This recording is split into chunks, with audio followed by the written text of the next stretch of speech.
Good noon! Happy Magickal Monday. Welcome, fine and wonderful people. How are you today? Oh, God. This morning. What? Today is okay. It's today. It is today, but no. Our morning so far has been absolutely chuffing nuts. Well, it's no longer morning. It's 31 seconds into the afternoon. Well, there you go. So I can be laid back now. Hello, everybody. Let's see who we've got. Anyway, Oh my gosh. We've got a ton of peeps. All right. Hello. So we have Savannah and Anna and Geraldine. And happy belated birthday, Geraldine, because it was your birthday yesterday. Oh, yeah. We're on a big screen, apparently.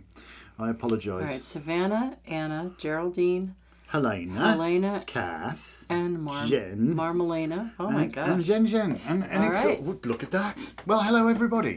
What are we doing today? Today we're going to talk about Albin Elvid. What's all that then? Or Mabon, the fall equinox. Yes, the autumnal equinox. It's getting awful close, isn't it? Yeah. So, the year, yeah, that's the last bit of the year, isn't it? It's just like a blur. It's like it was only like 10 minutes ago, if you recall. Just go back a couple of episodes. We invented the word equilux because we were talking about this at the spring equinox. Well, and here we are now. Yeah, that's 6 what I months wanted away. to talk about, the Libra Aries axis. How about it? Right. So some of you have heard this before, that equinox, equal day, equal night. Mm-hmm. Right? And it happens on the first day of Libra, which is a cardinal sign. Changes the season. So the glyph for Libra is the horizon with the sun in the center in balance, equal day, equal night. So some, say it's the scales, but it's also showing the balance of day and night. It's the first day of fall in the Mughal calendar. For us, it's the height of the fall. Yeah, the height of the literally. fall, and it's like Wiccan Thanksgiving. Yeah. All right. So this axis between Aries and Libra is one of the easiest ones for us to see. It is, isn't it? Right? Because in the fall, in the Libra time of year, when we have that Aries new moon, the leaves are reflecting the Aries fiery color. Yeah, the beautiful fiery colors. Yeah, even though everything is going into the earth and returning to the earth and returning to seed. That's all my shit. And then in the spring, when we have the Libra full moon, the opposite axis, we can see all the pastel colors of Libra coming up in the crocuses and tulips, daffodils, and things like that. Helena says, wasn't it May yesterday? Yes, it was. Yes. Just yesterday. It's Access. Okay. Nope. Colours. Spring colours. Okay.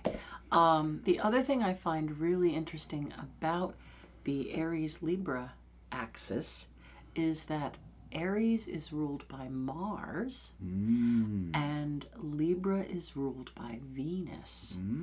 So that Aries time of year is very fiery and energetic, and the Libra time of year becomes more reflective and more Venusian, more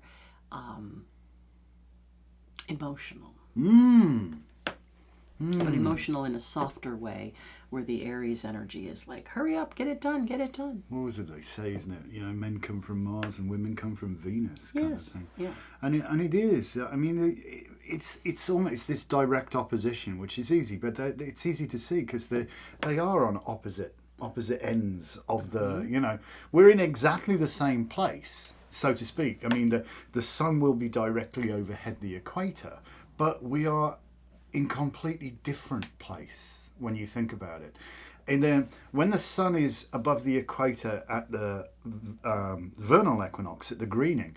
This occurs albanila for us, which is, you know, the height of spring, and it's like you can see the change happening. The light is getting noticeably brighter. The days are getting longer, really, really, really quickly. Oh, the days are getting shorter, really, really quickly. On the other end, yes, it's the time of greatest change around the equinox. Even though things are equal, day and night are equal at the exact point, and the run up to the equinox, this is where things are changing, happening really quickly. Yeah, 15 minutes a week, I think, where we are. And your mileage may vary, depending obviously. on where the planet you are. Yes, depending on your latitude. So yeah, and it's amazing. I love watching shadows and things. And I love this time of year because like the crisper mornings and the cool, clear air. It's lovely. And then, of course, then you get goldenrod and followed by... Oh, my allergies have been... At you. That's it. And then the leaf mould. But other than that, it's a beautiful time of year. Yet we must know, we are reminded at this point, winter is coming. Right. And the fall, it's a beautiful death, but the leaves are dying on the trees. Well, why do we call it the height of water? What's that about? Well, if you think about it, this is not necessary, although like in the spring where you get the high tides, and you do get high tides around this time of year. Well, that's the height of air. Well, yeah, but it's interesting that the sun is going to set directly in the west at the equinox. It's also going to rise in the east, just like at albanila, but it sets directly in the west. But our focus is more about water, and it's not just water per se, but waters west water, of the there's some womb. sort of connection there. The waters of the womb, maybe. This is like the height of seeds, the height of fertility, or actual production, giving birth, you know? Birth of that seed, that potential. So it's almost like all of the potential, because the seed can't grow yet. Oh, God, no. It would be dangerous if it did that. It's not going to survive. It has to stay encased, protected. So it becomes imprisoned. Oh. Just like Mabon. Just like Mabon. Yes. It was taken from between his mother and the wall when he was but 3 nights old. But isn't that some sort of sun, S-U-N, S-O-N connection? The 3 nights, what's that about? Well, how long does the sun stand still when it hits the wall? It's 3 nights, isn't it?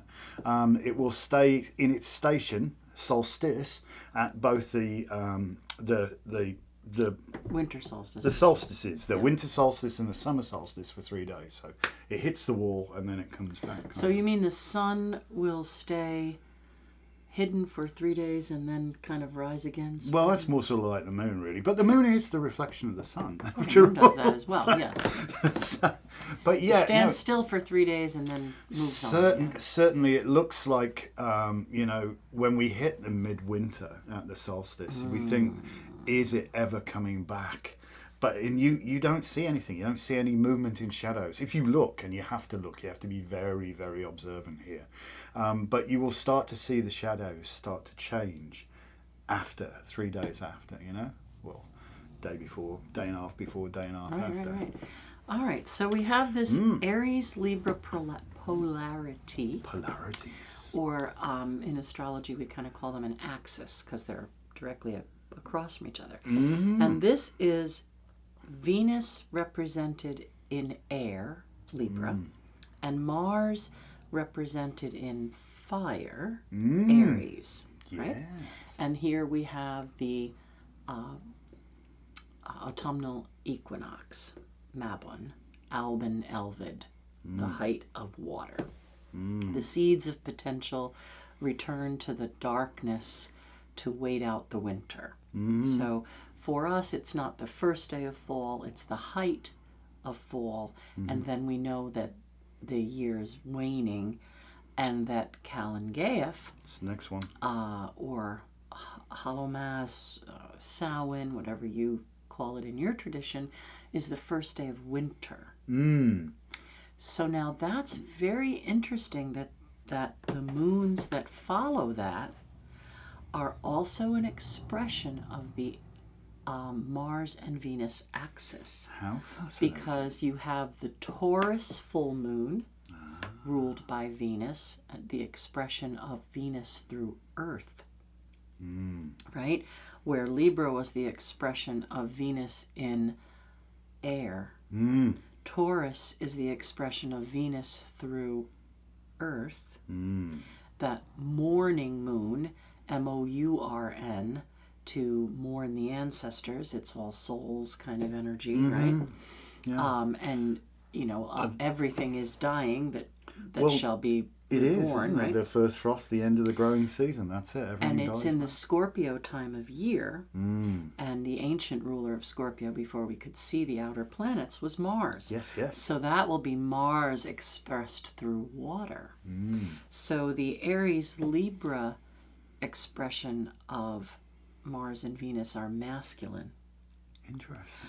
And the Taurus Scorpio expression of Mars and Venus are feminine. Yeah, absolutely. So I see again, that. we're seeing this balance kind of energy. It really right? is super balanced, isn't it? You know, passive and fixed, masculine and feminine, light and dark. It really is a time of balance. Death and rebirth kind of thing. And it's not necessarily that the rebirth is going to come now, but it's the plan for it, right? Yes, yes. Because it's connected to that opposite time of year, where in the Taurus time of year, we have that Scorpio moon that's known as the flower moon.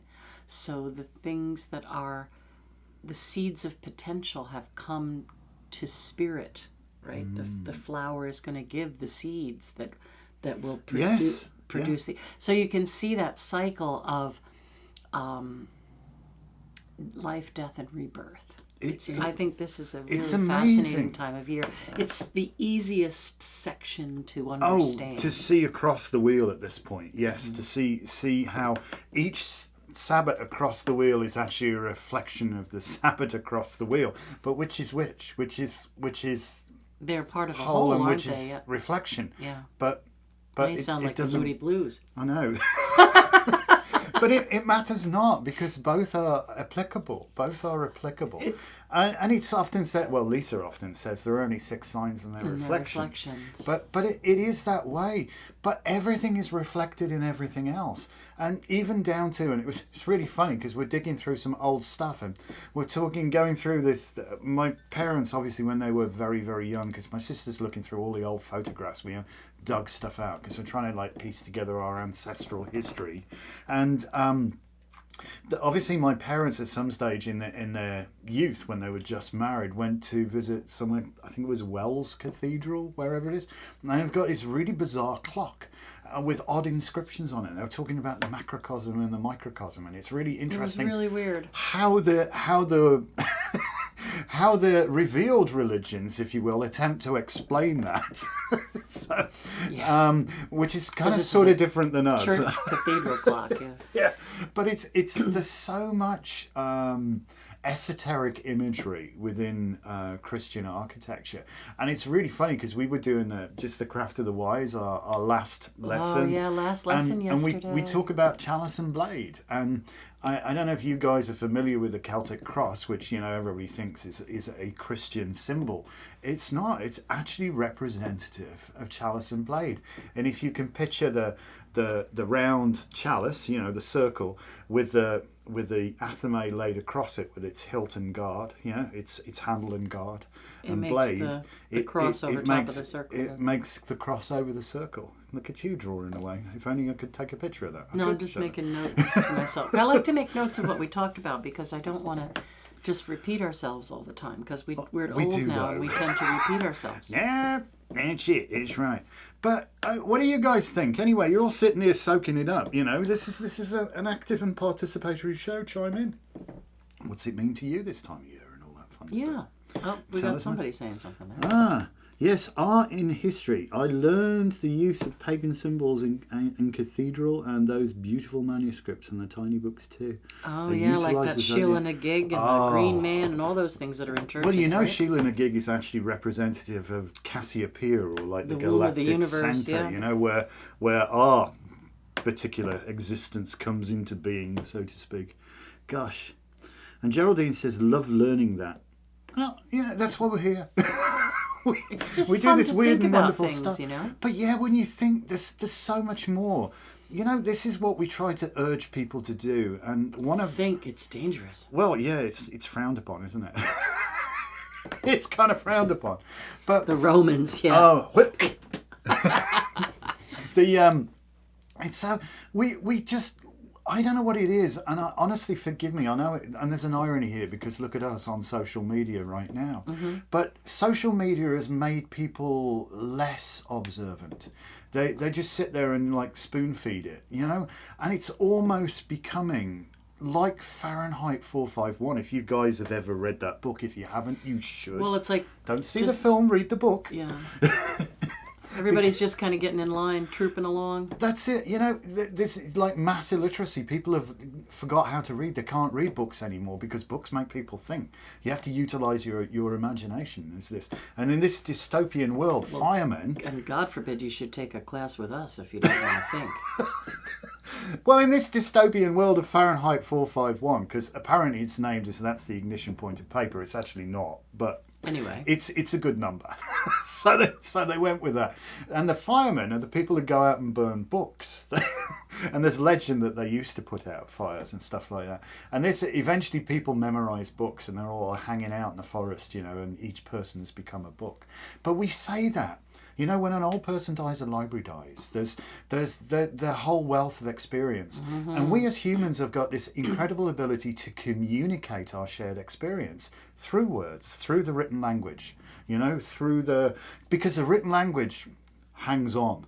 Well, I think... Even when you shuffle off this metal I think coil. that less and less opportunity is there for people to gather and talk through things, people used to have game nights and card nights or, dinner parties, things like that, where people got together, and obviously if they were friends or family and like-minded, they would then discuss these kind of things. And we had, like the Theosophist Society and places where you could go. Physical thing, I can't never mind. Madame Blavatsky and that group of things, or Servants of the Light, and these different groups that had pamphlets that would come out, and they would be intriguing and give rabbit holes and that kind of thing. And it just seems like it's harder and harder to find esoteric, like-minded gatherings where people are talking about... We can point you in the direction of a couple. Where people are talking about weird stuff, but the weird stuff is good stuff, But I think just awareness in general is being lost. It is. We had the luxury of having some friends over the other night, and it was fantastic. It was a conversation that went places you wouldn't believe, and so much. And it's just to share in somebody else's take on the same thing, is kind of wonderful. This enriches people's lives.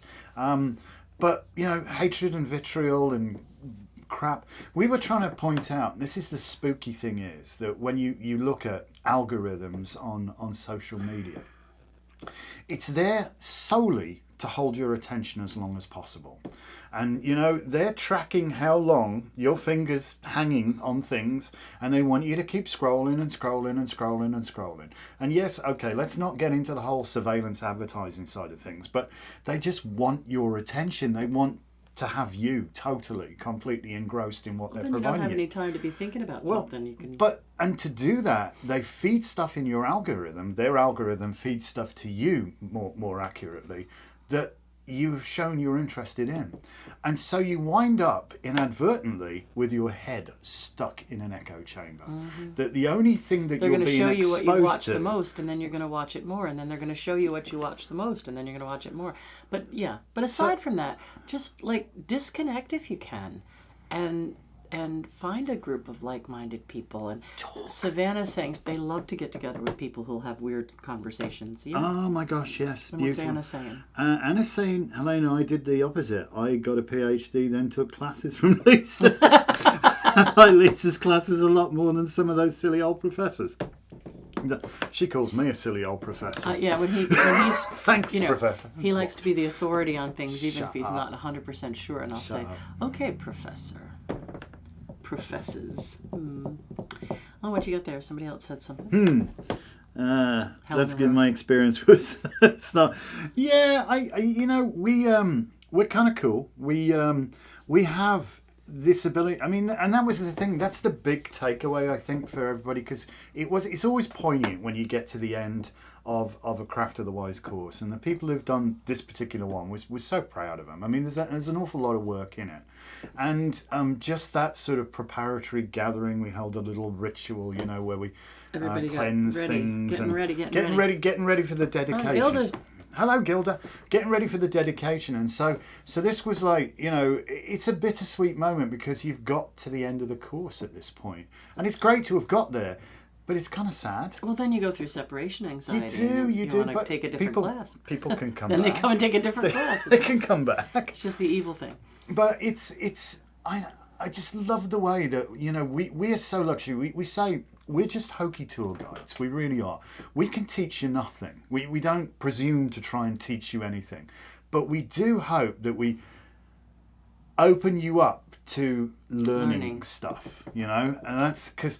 you can't teach the mysteries because the mysteries can't be taught. They can only be experienced, but you have to be able to experience them. And part of those is actually learning to disconnect from this oddly, viscerally isolated world that we kind of live in and reconnect more fully with nature and your intuition. Which kind of brings us back to Mabon. So there you have it. Because now is the time when we start to have introspection, right? Introspection. We're going into the darker time of the year where we are, by nature, supposed to be quieter, right? We're supposed to reserve our supplies and live quieter and be more introspective. And in our class, we kind of say, we're the opposite, that we overindulge all winter now and Don't we? all kinds of celebrations and parties and and then in the summer when we're supposed to be collecting our reserves, we're on vacation and doing crazy things. But aside from all that, I think that people who are thinkers and who are in touch with nature will see the calming and the quieting before things are covered in snow and very quiet. When snow falls, it's very quiet.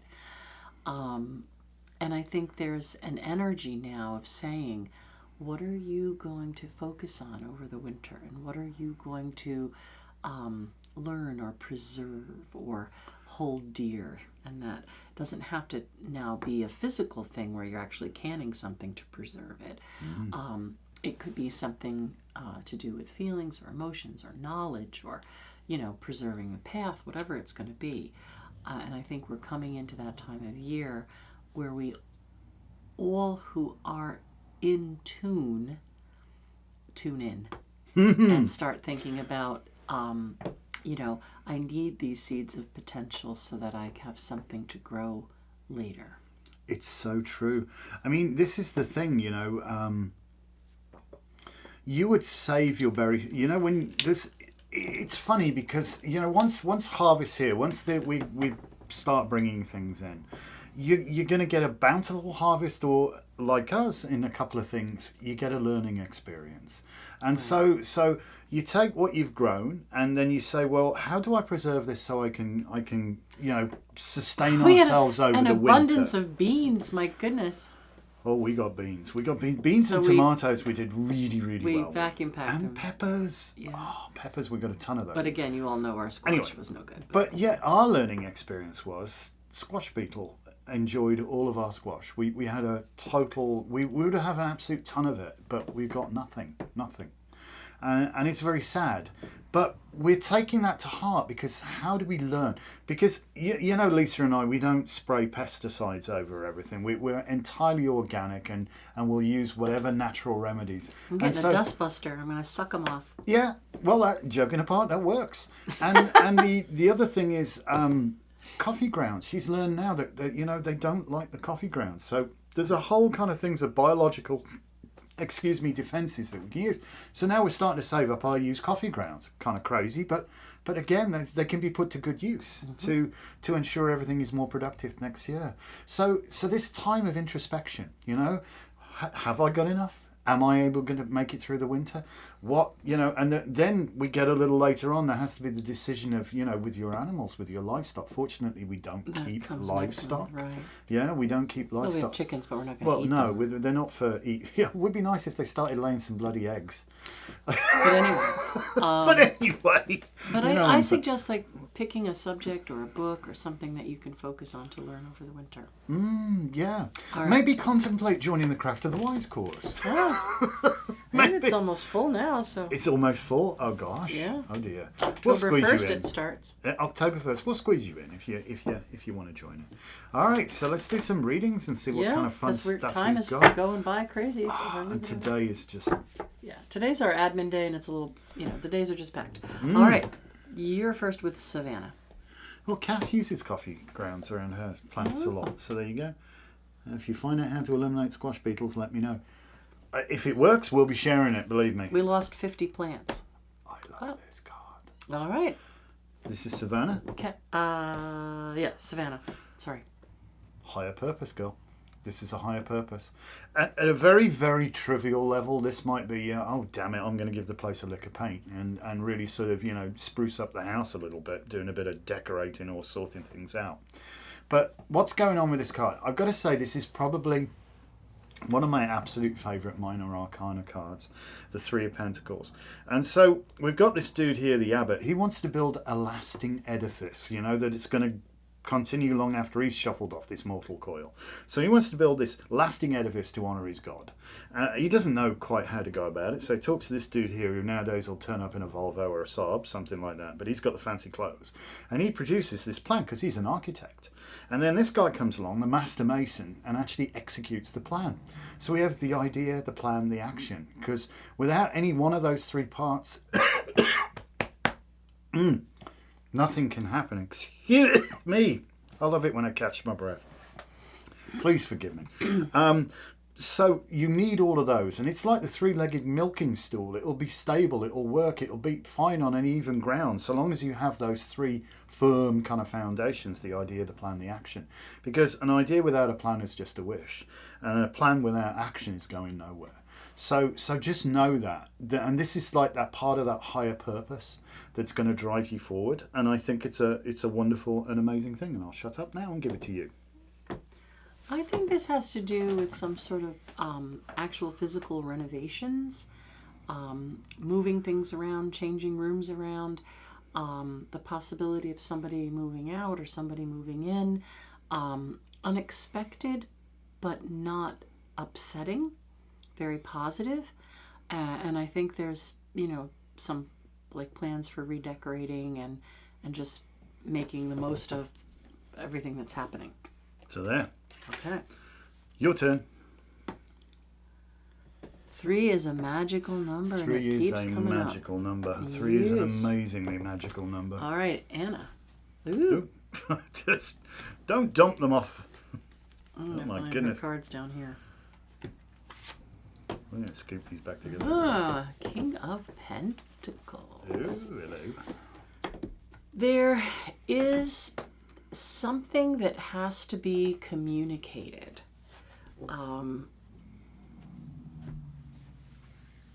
It's like sometimes I get a download and it's really hard for me to put it into words. And I think that that's almost what this is about.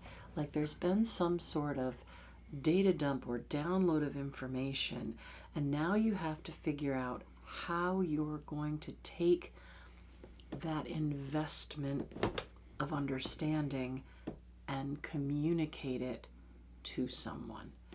And it's very matter of fact. It's almost like the energy is saying, work not to be over emotional, work just to express the facts. But I think it's a lot that has to be transmitted, and it may be difficult to find the words. That's just what's coming in today. I don't know. I know where I'm getting this one from, Anna. It is Anna we're doing. Yep. Right. I know where I'm getting this one from, but I'm getting that thing about knowledge and wisdom. And wisdom is knowing how to apply knowledge with compassion. And I think that's the thing. And if you'll forgive me, I'm taken to seeing this armoured hoof on the poor hoof here. If you'll forgive me, I think sometimes you can be as subtle as a flying house brick. And I suffer from the same the same issue. But you do understand, you're smarter than the average bear, boo-boo, all right? So it might be obvious to you, but it's certainly not obvious. Why don't you see that? No, they don't. so maybe you have to be a little more gentle in your delivery, and nurture them and lead them through the garden of enlightenment. Make them think it was their own choice for a journey, even better. What is it? So one of these wonderful things about being British, you can tell somebody go to hell and they really look forward to the trip. Just do it with a smile. But if you do it with with enthusiasm and love and compassion, I think the person that you're maybe frustrating you will suddenly go, oh yeah, let's have at it. So it's subtlety here, I think, is key to success, if that makes sense. You're up next for Geraldine. Geraldine just had a birthday. I know. Oh, you're Look out at of that. Oh my. And speaking of communication, Geraldine, I think there's still a little bit of fractious energy around you. I don't think it's coming from you. I think it's something you're embroiled in. There's a little bit of infighting going on here. Don't worry, because the falsehood will collapse under its own weight. If somebody's continuing to spew out vitriol and useless stuff, it's just going to people will see through it and it'll fall to the ground eventually. So just sometimes keep your own counsel and just don't speak.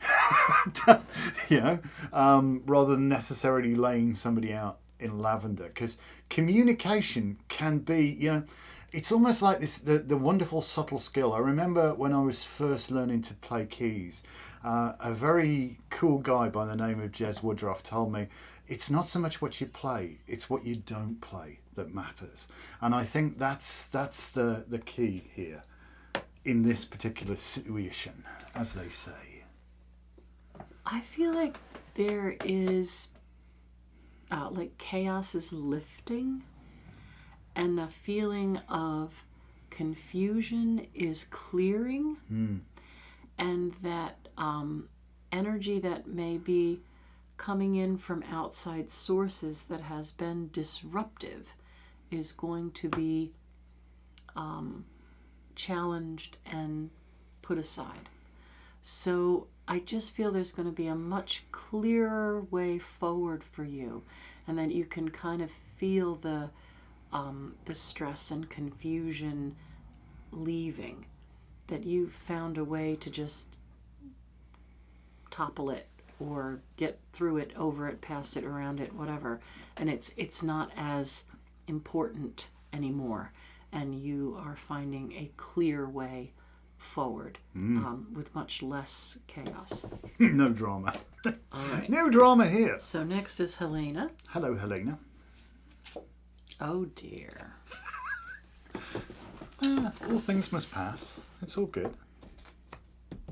What I'm going to say to you is, I understand as an Aquarian that change is bad.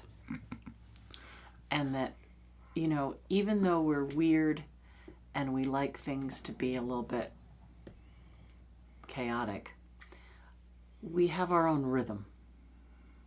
And we embrace the chaos, and we have our own cycles of things, and our own routine, and our own way of keeping things, like, even though somebody else might open the drawer and think, what the hell kind of mess is this drawer? It's like an organized chaos. But it's our routine. We know right in the drawer where it is, I feel like you're really stressed because routines are being disrupted. And that you might feel this disruption as being some sort of betrayal. or that you've let yourself down in some way. But I think it is leading to a clean slate. Mm-hmm. And that sometimes change is needed, right? So let's say, we've been talking a lot about nature and gardening.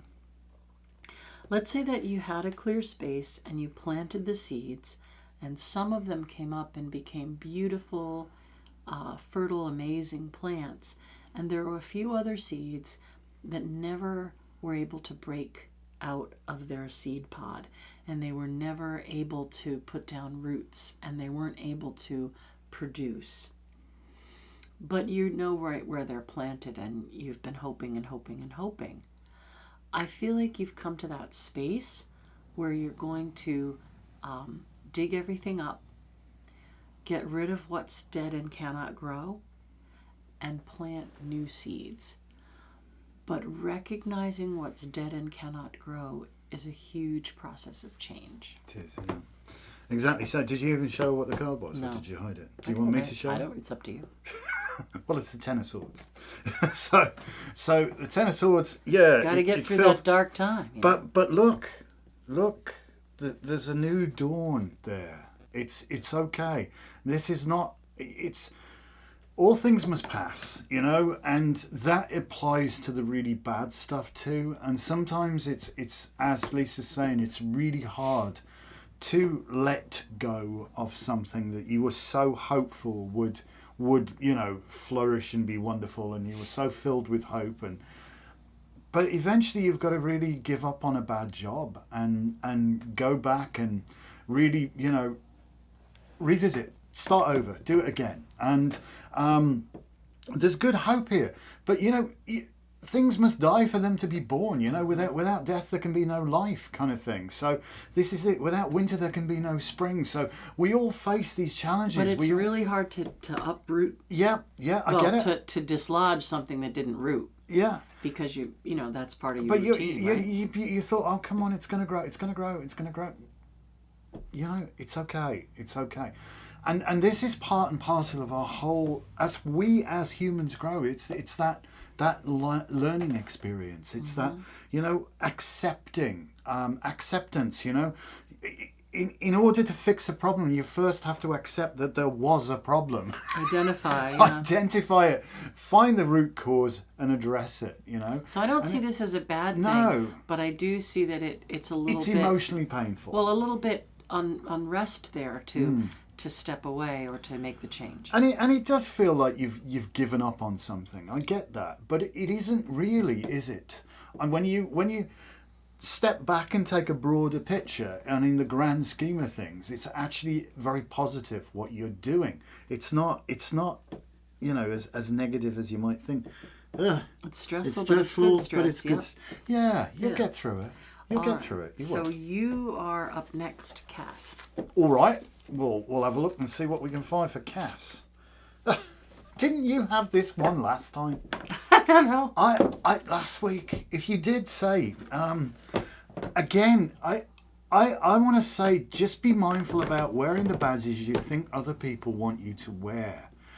You don't need to.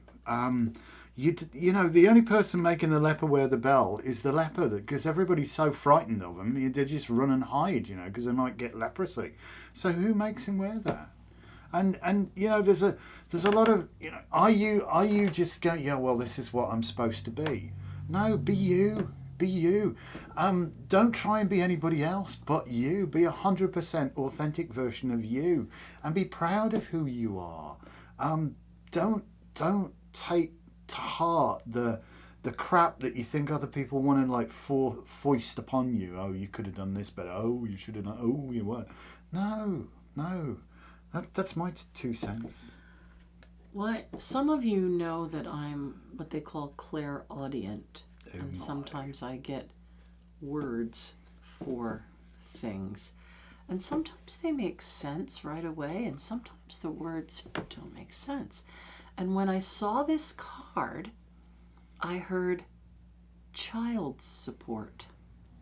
Now, I know that that doesn't apply in the normal way we would think of it. But I feel like the message is something about rivalry between your children, or some sort of energy that hasn't been discussed yet. Almost like a hidden competition. There's some kind of calling that both children are wanting to have some sort of discussion. And I feel like you're in a different place. Certainly not that you would ever abandon your children or make them feel like they were on the outside of your life, which is kind of what this card is about. But I feel like there's some interesting discussion that has to be had before the holidays. Ah, the holidays. Not a stressful time. I don't know what that's about. And, I don't know, just meditate or sit with the word child support.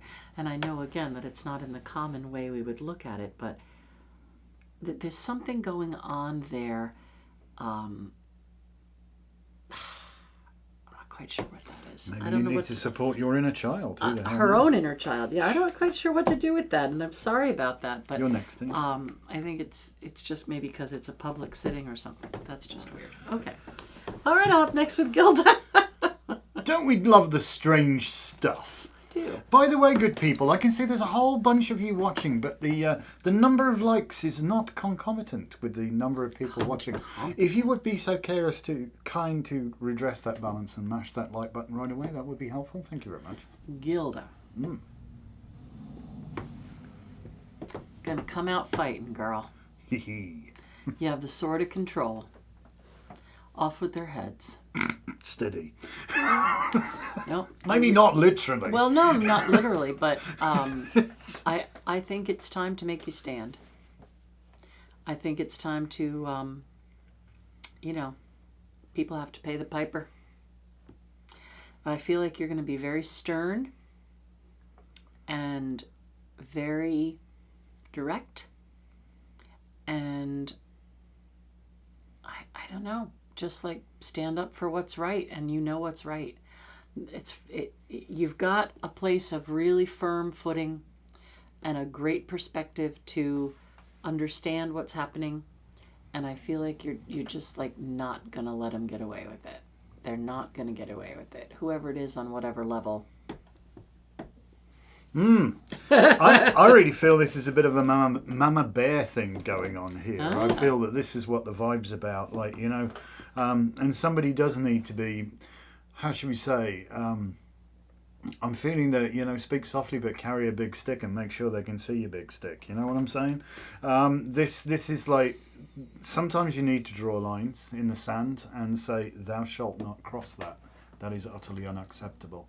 And you're in a place of, you're in a different place now. I think you've got a better handle on your self-sovereignty, and you can speak from a place of authority and strength and be assertive without being unkind. You don't have to be unkind here. You don't have to be angry, because if you look at this person, they're not angry. They're not angry. No, but they're but stern. They're like, really. You gonna try that on me, really? Really? I've been there, done that, both the two.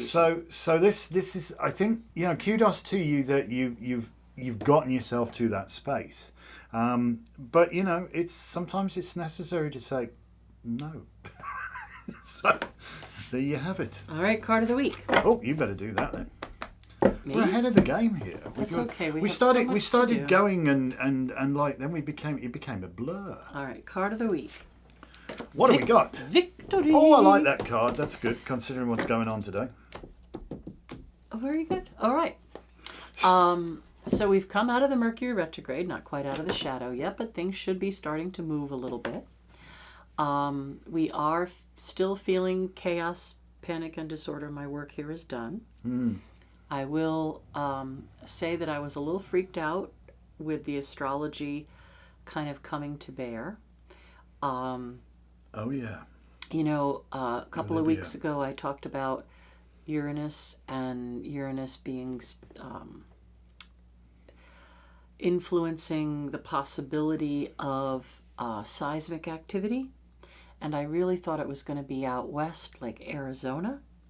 But it turns out that the place in Arizona is on the same latitude line as Morocco. So that was weird. And then that following week I said, there's going to be water where we would never expect water, that we've shifted from earth and seismic activity that way to water and seeing water in places we wouldn't expect it. And, we had the flood in Libya. But I feel like this week I want to make a little happier projection. Good-o. Let's take that. Let's take happiness. And I want to say that we're learning how to understand what's happening. And I mean that in a personal way, we're understanding what's happening.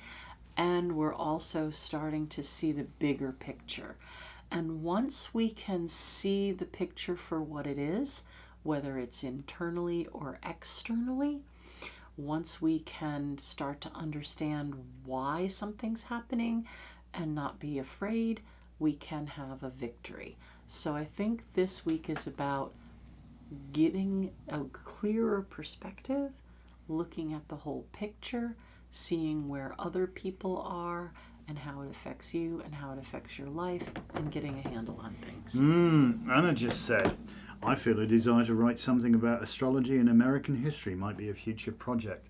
I don't know if you watched I would every love one of to these, help you with that, Anna, if you want. We did have a discussion exactly about that, whether how this country's gone through sort of phases and how, there's so much empirical evidence with astrology. I mean, that's where we get it from, just by looking what's happening. Yeah. And, scientifically you can say, well, correlation is not causation, but we're not saying it's the cause of it. We're just saying there's a very strong correlation. And if something keeps happening, if you press this, press that, do that, and you that get that happens, result, the chances are, you're going to get the same result. So it's just looking at, what happens, really. Anna, a great place to start would be to run a chart for whatever point in history you want to look at. For instance, we started out the year by me running a chart for the United States. So you could run a chart for, July 4th, 1776, and I believe it's Cancer on the ascendant.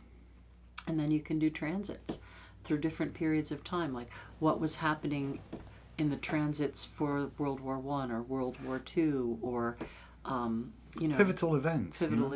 Yeah. Exactly. It's really. I'm after all a professional American historian. Yes, indeed. Yep. You could find a market, that's for sure. Oh, yes.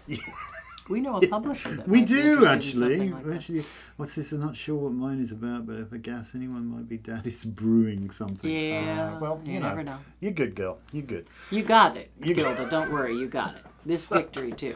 So. This card, I love this card. This really is victory, and it is. It's. I think, if anything, I'm going to take this card to heart, because we don't want to burden you with all of our personal issues, but we've been fighting down some things of late. Oh my God, it's been and not just on one front. That's the problem. One front, no problem at all. I mean, and in fact, things got so kind of interesting at some point. We even had to do the divide and conquer thing, which we normally don't. We love working together on things, but it's things got so hectic. Well, you take that on, I'll take this on, and blah blah blah. And so I love this card. I think I really feel a personal message for me here, and I'm going to take that to heart, because I'm quite frustrated with a couple of things right now in other worlds. Nothing to do with our wonderful world at the store or our magical lives or anything. It's mundane crap. So I won't burden you with. My card of the day was Gilda's card, the Page of Swords, cutting through the crap. Yeah, but in order to have a victory, you have to overcome. You have to girdle your loins a little bit. and fight and stand up for what's right and do the honourable thing. And I'm blessed. I think that, you know, I do have a deep understanding of integrity, and you don't have to be looking at me to ensure I'm going to do the right thing. I will, you know, sometimes I get it wrong. I'll be the first person to admit that. Well, it's not by intention. But it's not that I intend to get it wrong. Doing, no. I'm not. And you'll also do the right thing when nobody's watching. So that's what I think is important. And I think, you know, this people hold. You see everybody who's surrounding us. Even the horse here holds this individual in extremely high esteem. And that's because, you know, integrity is about doing the right thing when nobody's watching. And, you know, it really is. And there's this beautiful thing about leadership. And I keep going back to it. It's Ben de Gaidran, you know, Bran the Blessed, when he lays himself across the River Liffey with the immortal words, Avil Ben be de bont, which is he or she who would be a leader must first be a bridge. And I think that's so important. If you divide people and make them fight against each other, that ain't good leadership. That ain't good leadership. But if you bring people together to common ground, that is good leadership. Or you have to stop the us and them. You know, there was that little meme going around Facebook that said if you put 200 black ants and 200 red ants in a jar, and they just stay there and they live in harmony, but as soon as you shake the jar, each has decided that the other is causing the shift, and they'll attack each other. And, you know, yeah. Yeah. What you gonna do? What you gonna do? What you gonna do? Gotta work together for What you're victory. gonna do is you're gonna work together, and you're gonna make it happen. Is you're gonna do the right thing even if nobody's watching, because this is really is, you know, important. But do that, you will be victorious. You will be victorious. And I think this is a wonderful card and a very uplifting card, given the turmoil that continues apace in Muggledom. I'm going to say I'm hopeful that this is a good week, even though there's a lot of chaos and crazy energy again. Isn't there? I think a focus on understanding is going to be a good thing. Well, that's it, isn't it? That wisdom, you know, knowledge applied with compassion. All right. That's such a wonderful thing to do. Guys, thank you. We're finishing a little early, but we've got all kinds of admin to do, and we will be back next Monday. We'll be back. Thank you. If you haven't mashed that like button, do that. If you joined us late, go back and watch it all. Please share it around everywhere. Tell your friends how wonderful and awesome we are. Help us not be a big secret. Yeah, we need to do that. We need to not be a well-kept secret, and you can help us here. So thank you for your kind efforts in doing that. Thank you so much. Be well, be blessed. We'll see you next week. Have a beautiful day. Bye-bye.